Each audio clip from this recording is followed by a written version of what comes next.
everybody. Thanks so much for joining us right here on The Right View. Tonight, we are joined by UFC fighter, former welterweight champion, but maybe not for long, Colby Covington. Colby, welcome to The Right View. We're so excited to have you. I think people know you from the ring. They know you as a fighter. They know you as a Trump supporter in many respects. But tell me a little bit about you. I know that growing up, you were a wrestler. I think your dad was a wrestler too. How did you get into this? Did you know that you wanted to be a fighter sort of as your career? Yeah, I started wrestling at a young age when I was, in grade school. And then as I got to high school, I realized that there wasn't any money to be made wrestling going to the Olympics, and as we see with the Olympics now, the ratings are way down because they went woke. So, oh gosh, so sad. Yeah. So sad. I know. So I just decided that I wanted to go into fighting and make a better life for myself, and I feel like my style fit better into fighting, and I never turned back since high school, and now here we are, #1 fighter in the world, getting ready to, fight for a world title November 6th. I know. All right, we're going to talk about that in a minute, but I want to go back to kind of growing up. So I have 2 young kids. They're almost 2 and 4, and my husband Eric and I talk all the time about what's the best thing to put your kids in sports-wise? I mean, I played every sport under the sun, but we always go back to wrestling because you can opine on this a little bit. I feel like all of the guys that I knew who were wrestlers growing up, in high school, were all really solid people. My brother was a wrestler for a period of time, but you get such great discipline, and I feel like so many life lessons. If you had a kid, would you say go into wrestling to your son?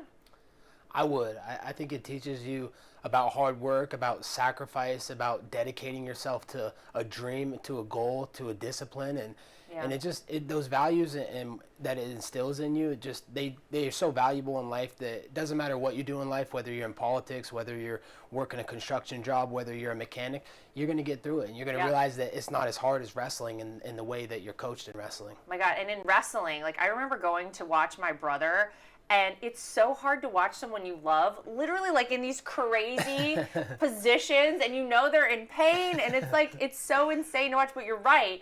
If you can get through that you could get through anything, that there is no obstacle that you can't overcome. I'm going to tell you my only gripe real quick with MMA. Okay, here's the problem I have, is that the fights are always advertised for 10:30, 11 p.m. And I'm like, there's no way this is happening before 1 a.m., right? Yeah. I get that some of them are out in Las Vegas, but is there anything we can do, Colby? Can we move them up earlier so that I'm not exhausted the next day? Do you hear this from other people, or am I the only one? What's going on?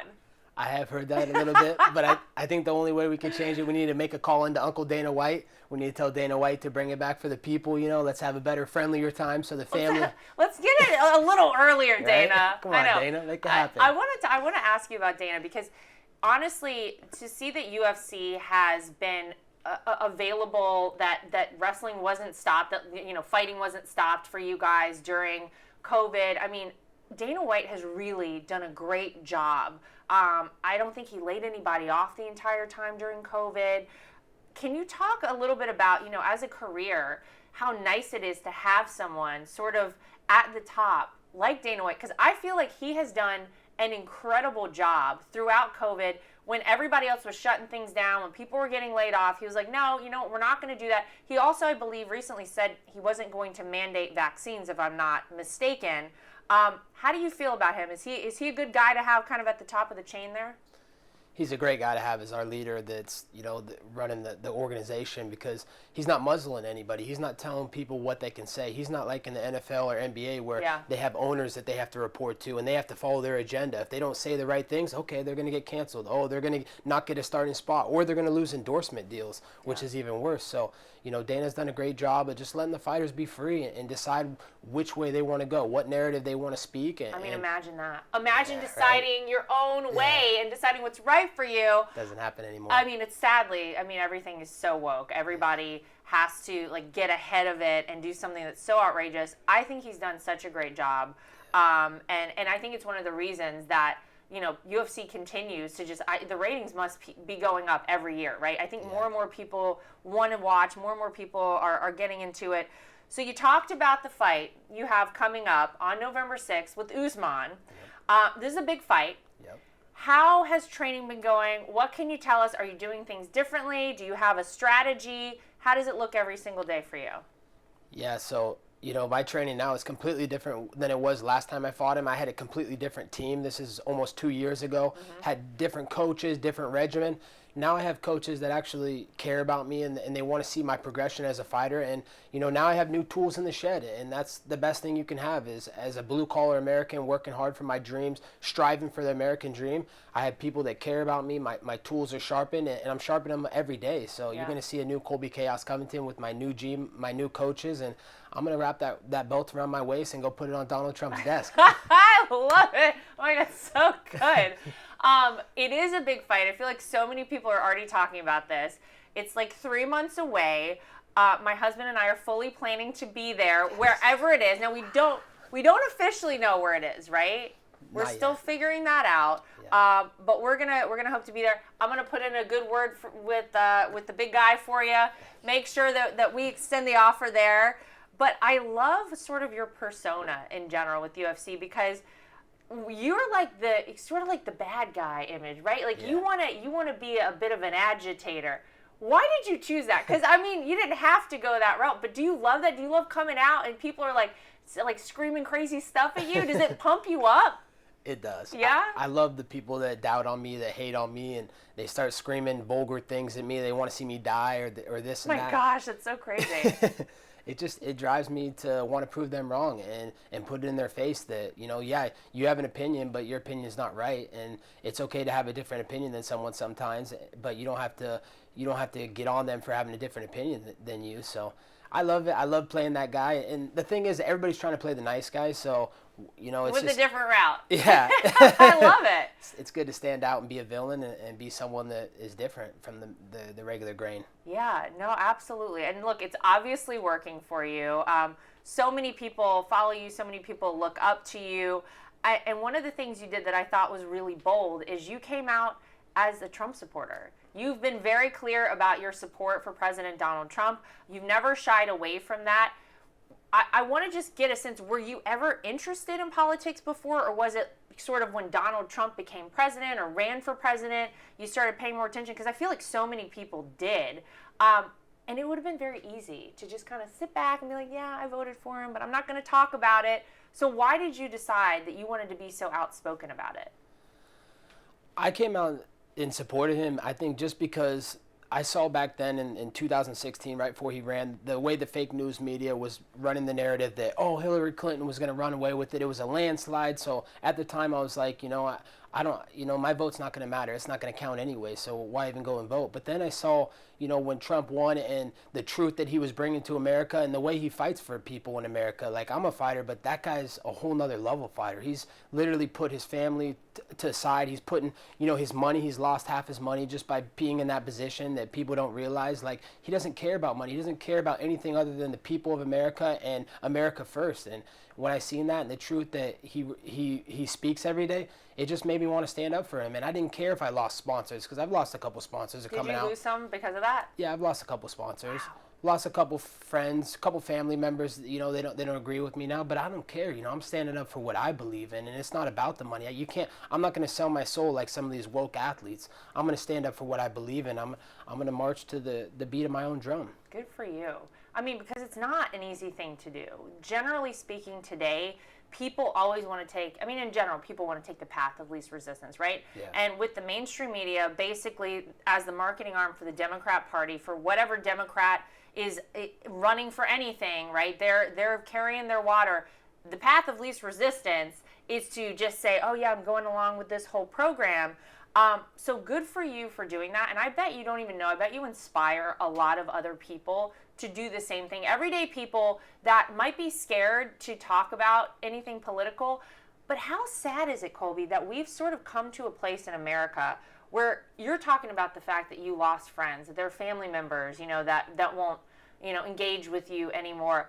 When did we lose what being American was all about? Because being an American, really, our First Amendment rights, our freedom of speech, our freedom to decide what we want to do. It doesn't mean you got to do it. I can do something differently than you, and we can agree to disagree on things. But it feels like that has totally disappeared. I know you don't have kids, but do you worry about the future? Do you worry about next generations for America? I do. I think that's what's been a big reason I don't want to have kids. I'm scared for the Wow. culture that they're going to grow up in these days. I can't imagine, like you and Eric having your 2 little kids that are going to grow up in society and the country that our country is becoming. It's scary to think about. Who knows? These kids, all their freedoms are going to be stripped. I mean, they're not going to be able to decide for themselves anymore. You have the propaganda media trying to decide and run the narratives in this country of what people should do and how they should live their lives. And it's vile, it's toxic, and it's a scary state that we're in right now. Yeah, no, and honestly, I haven't really talked about this much, but we right now are sitting in a studio in the great state of Florida, and Eric and I just made Florida, as of this week, our permanent home. And I got to tell you, I know you're excited because you live here too. We're excited to be here. This decision, though, it was a hard decision to make, to move our entire lives, to move our kids, our dogs, like the whole thing down to Florida. But the reality is, it's about my kids. And I know that here in the state of Florida, we've got a great governor, Ron DeSantis. That's How right. do you like the governor here, by the way? Are we going to be happy with this? Oh, yeah. He's the best and toughest governor in all America Yeah. right now. He's an amazing guy. I mean, look what he's doing in Florida. He's putting his foot down. He's not the mandates they're trying to do with the masks for the kids, the vaccine passports. He's So shutting all crazy. that down. He's Yeah. standing up against the woke mob and all the slime political theater that's going on in Washington right now. And it's an honor to live here in Florida under DeSantis, and now we're in the great state of the Trump family. So Yeah, I know. What more can you ask for in South We're all Florida? down here, right? So Yeah. I think Eric and I were the last ones officially to move down here. But I'm a little superstitious, so I didn't want to even talk about it until we officially lived here. And you're my first interview as a Florida resident, so I'm so excited.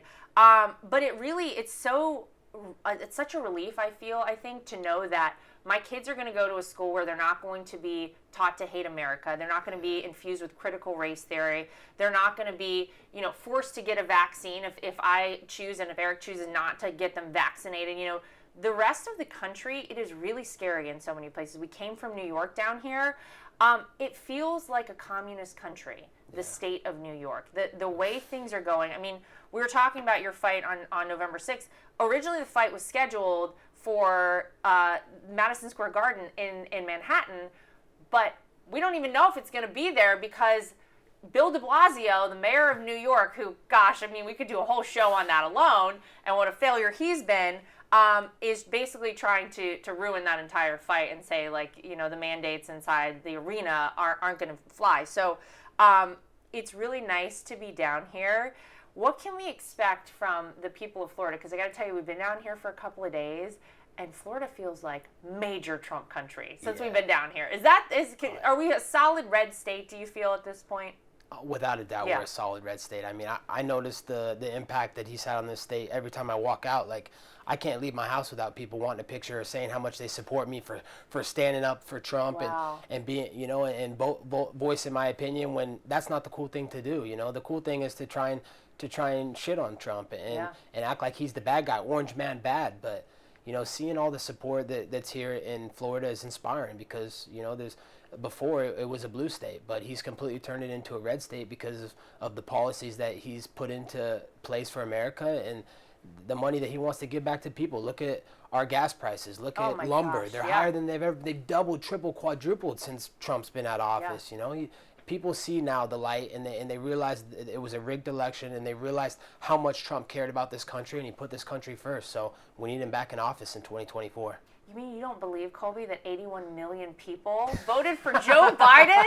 The guy that can't even complete a sentence or a thought. And I don't know what's going on with this guy. Honestly, it makes me so scared. Sometimes I see these videos and he's there and it's like, I very clearly think there's somebody talking in his ear. And here's what you say. Because he pauses for an uncomfortable amount of time. Someone's clearly telling him something. 81 million votes. The most popular president in the history of America. We all know that is totally crazy. Let me ask you this. Do you think Donald Trump should run again? That's a two-sided question. I think he should because my biased opinion, he's a great president and he cares about the people. He wants to give the money back to people. He wants to put America first. But on the other side of the thing, I want Donald Trump to be happy. You know, I want him to live out the rest of his life. We know what goes on whenever he's in office, when he's running for office, even when he's out. Yeah, the smear campaigns, they won't leave him alone. Yeah. The smear campaigns is this, is that. They find a fake news narrative every day to run about him and your family, and it's disgusting. It's despicable. Yeah. And I wouldn't imagine having to live like that, having people constantly attack you and smear your family when you guys are, you know, you guys don't do anything wrong. You guys live by the law. You don't cause crime. You don't break the law. You're not smoking crack. Breaking laws, putting guns in trash cans by schools. Not that I'm suggesting anyone else did that and maybe wrote about it in his own book, but I digress. Selling art pieces for hundreds of thousands of dollars. Why didn't I do this? Colby, why don't we start like an art program? You and I can tag team a painting, right? Yeah. Let's go $500 and $1,000. Let's just one up Hunter Biden, and then we'll just, I'm sure people will buy that, right? Oh, 100%. Like, could you imagine? I'd be surprised if anybody paid $10 for something that I did. And I'm not a bad artist, might I say. We all know it's crazy. But that's very nice that you think of the actual man that is Donald Trump, because many people don't. And of course, I think that we need him back because America is headed down an incredibly frightening path. We're headed down a path towards socialism. We literally have people who are being paid to stay home right now. They want to keep people, landlords are not going to get any rent, and now a year and a half after COVID started, because they want to keep this, keep people not paying rent and basically living rent-free in buildings, they claim because of COVID, but it's all crazy. It's more reliance on the government, and it's a slippery slope because once you're very reliant on the government, you don't come back. And the places that they've done that, Cuba, Venezuela, USSR, China, this kind of thing does not work, and it is not good for America. So personally, we've all been through it. We all know what's coming down the pipe for us. At this point, I'm like, what else could they possibly do to all of us, So I'd like to. I certainly hope that he runs, but it certainly would be easier. Now you've met my father-in-law a couple of times, right? Yeah. Tell me about that experience, because so many people who don't actually get FaceTime with Donald Trump don't realize what a charismatic guy he is, what an actually down-to-earth guy for being Donald Trump that he really is. How was that experience meeting him? It was honestly an indescribable experience. Like when I met him, I felt this wave of energy. Like I call it dragon energy. And I felt unstoppable. I was like, oh my gosh, this is the most powerful man in the world.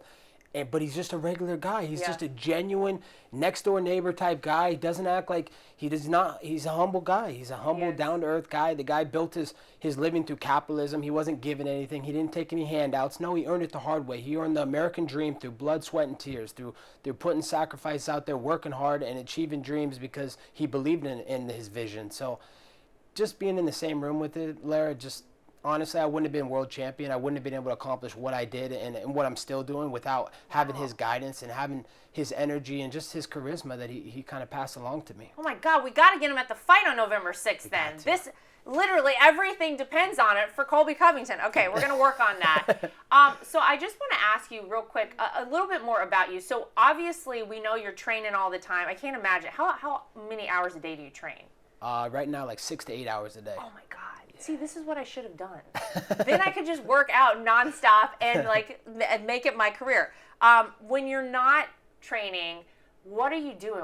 Do you have any hobbies? Any things we don't know about you? What's going on in your life when you're not training for most of your day?